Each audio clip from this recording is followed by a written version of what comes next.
Satu orang ketua kelasnya memimpin untuk berdoa. Silakan.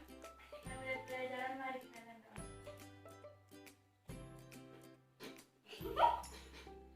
Telah selesai. Selanjutnya, Ibu akan mengecek hadirannya dulu ya. Salsa, Hai Ibu. Sukma, Ada Ibu. Siti, Romi, Ada Ibu. Fdi, Ada Ibu. Naupal. Ada Ibu. Oke, semuanya hadir kan? Iya Ibu. Hadir. Baik, hari ini kita belajar tentang apa? Kita belajar tentang mobilitas sosial. Sebelum kita memulai pelajaran, Ibu akan membentuk 3 kelompok.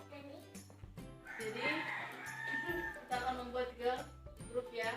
Ini grup yang pertama, Naupal, Fdi, dan Romi. Grup yang kedua, Siti dan Jessica. Yang ketiga, Sukma dan Salsa. Akan memperlihatkan video pembelajaran yang terkait dengan pelajaran kita hari ini.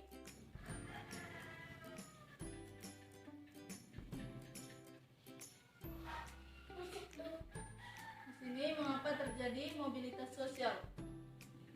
Mobilitas sosial terjadi karena adanya keinginan seseorang untuk berubah ke arah yang lebih baik, yaitu untuk mendapatkan status sosial yang lebih tinggi.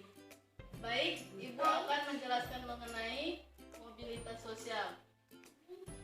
Mobilitas sosial itu merupakan perubahan, peningkatan, pergeseran ataupun penurunan status serta peran seseorang dalam suatu kelompok sosial. Jadi di sini ada 2 bentuk-bentuk mobilitas sosial, yaitu bentuk vertikal dan horizontal. Kemudian ada faktor pendorong dan penghambat mobilitas sosial. Yang pertama, faktor pendorong dari mobilitas sosial yaitu status sosial. Status sosial ini yang menjadi pendorong bagi seseorang untuk melakukan mobilitas ataupun perubahan. Yang kedua adalah situasi ekonomi. Situasi ekonomi ini juga menentukan seseorang akan melakukan perubahan atau tidak. Dan faktor pendorong lainnya yaitu sosial budaya, kemudian kondisi geografis di suatu wilayah. Dan ada faktor penghambat.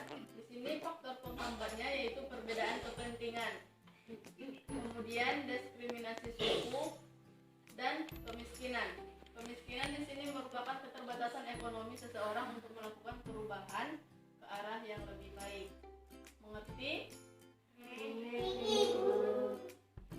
Selanjutnya, saluran-saluran mobilitas sosial. Di sini ada beberapa saluran mobilitas sosial, yaitu yang pertama pendidikan, yang kedua organisasi politik, yang ketiga organisasi ekonomi dan organisasi profesi.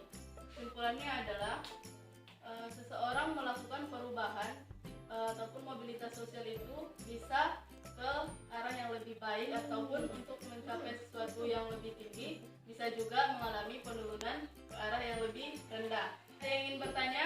Tidak. Oke, kita cukupkan pelajaran kita untuk hari ini.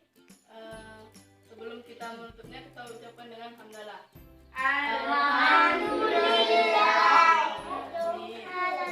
Assalamualaikum warahmatullahi wabarakatuh.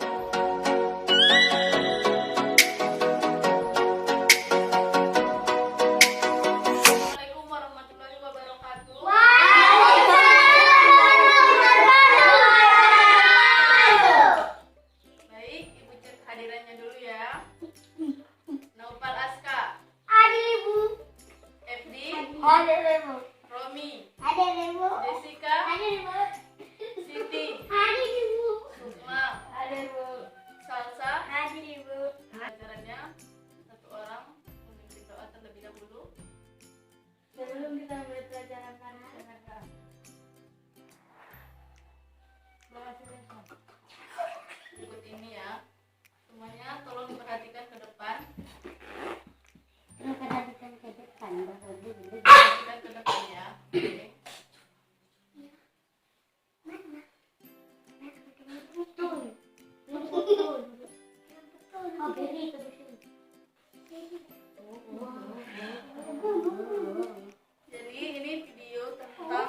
keberagaman bangsa Indonesia. Indonesia.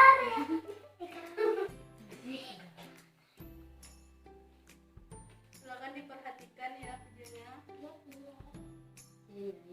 Iya.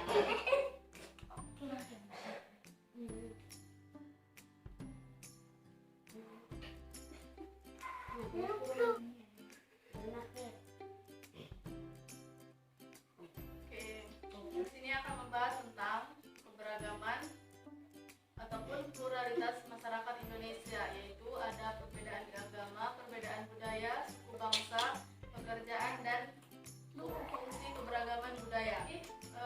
Ini kita bentuk tiga kelompok ya. Kelompok dua, kelompok satu, kelompok dua,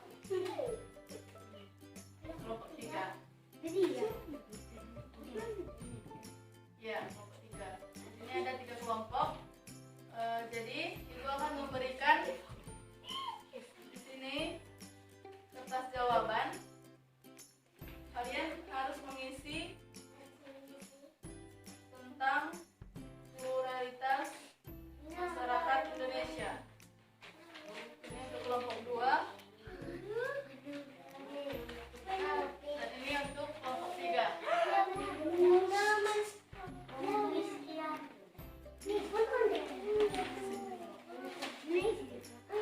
Pertanyaan yang pertama adalah perbedaan budaya. Apa itu perbedaan budaya? Dijawab di kertas jawaban yang ibu kasih ya. Wah, iya. Kelompok dua sudah. Kelompok tiga sudah. Kita lanjut ke soal nomor 2, yaitu silakan ditulis perbedaan agama. Dan yang terakhir, peran dan fungsi keragaman budaya.